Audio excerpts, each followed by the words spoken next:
Okay guys, not an awful lot to talk about today so far. It's only noon hour and this is Wednesday, May 28th. Okay, what I did yesterday is, I cleaned out a bunch of speakers. I just got to take to the dump, help with garden a bit. Replied to a comment, this Dave's comment, made a comparison video, okay. Well, that was Monday, pardon me. Where am I now? Tuesday, okay. Yeah, I uploaded yesterday. I uploaded 2 videos on there and responded to a person on a comment. Okay, this is Wednesday, May 28th, and I'm just sort of extending my pages here a little bit because I was going through too much paper. I mean, just trying to get 3 things done all the time, and now I'm condensing it to maybe 3 days per page. But I can scribble more on these things and make a lot of little notes. You just make lines between the days.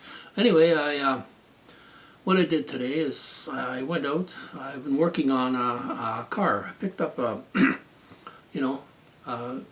was a 98 Toyota Corolla. It was in pretty darn good shape. A few little holes, peeling paint, stuff like that. But you know what? Those are things you can do in your day. I worked on it for like a day and a half now, 2 days, and I paid $300 for it. I had to get an appraisal, and the appraisal guy seen the pictures of what I showed him, $300, so that's what I paid tax on. So, and that's $75 for the appraisal, $300 for the car, another $250 it'll be for the safety, set of headlights, another under $100. What else did I pick up for that? Some other little thing. Oh, a door handle. The door handle, which was $30 on the internet. Waiting for those things to come in. So now the car's body's fixed up. It's painted. I painted it with paint I got from the dump. It was black. I got black paint from the dump. Fair quality. I'll show you a picture of it after it's done here.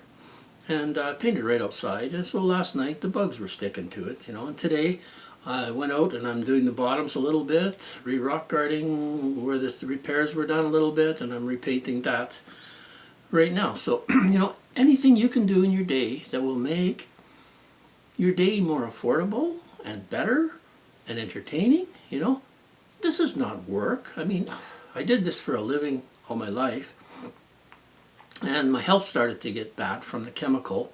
So now, I mean, before I hit 50, I couldn't paint a complete car, because the next day I would be so sick I'd be throwing up, and I'd be sick for a day or two. So I had to quit that. So I shut down the business.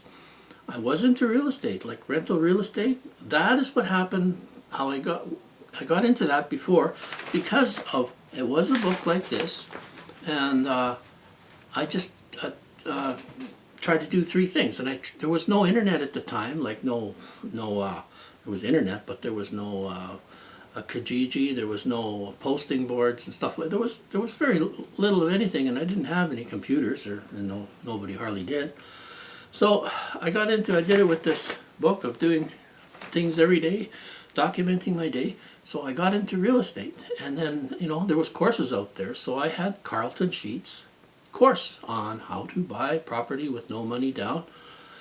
And it teaches you a lot, I may have to get into real estate again a little bit in order to get away from the capital gains that'll be set up to be paid on if we died, and in our will these houses were gifted to children, or you even gave it to the child. If you gave your house to this child in Ontario, there's no gift tax, so they're not going to pay tax on it. But that house, if you're still alive and you gave it to them, you're going to have to pay capital gains from the time you bought that house, whatever it's gained from that point on, So what good's that?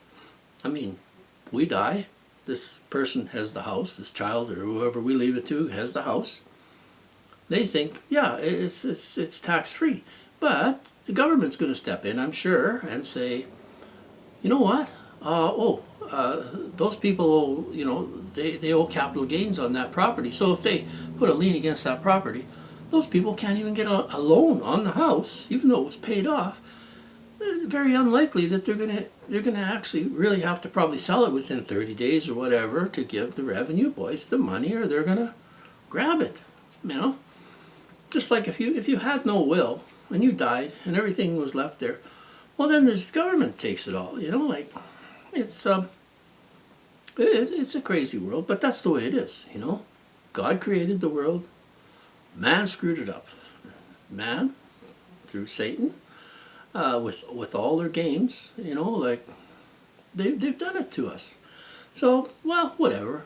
No use getting upset about it. Just do something about it.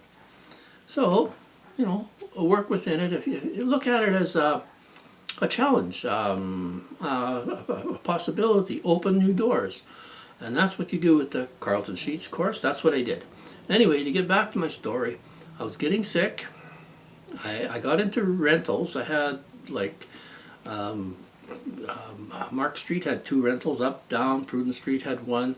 The house we were living in had a basement apartment, and I had a shop that was attached.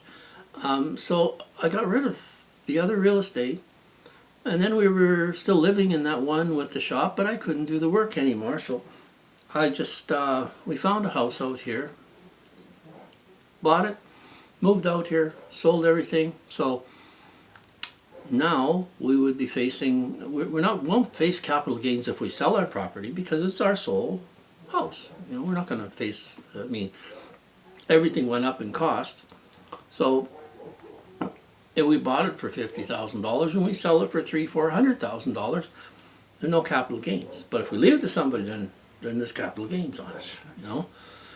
So we're best off to either mortgage it all up, and then if you give them the money, be all right. Anyway, I'm going to cancel here right now, and we'll chat later.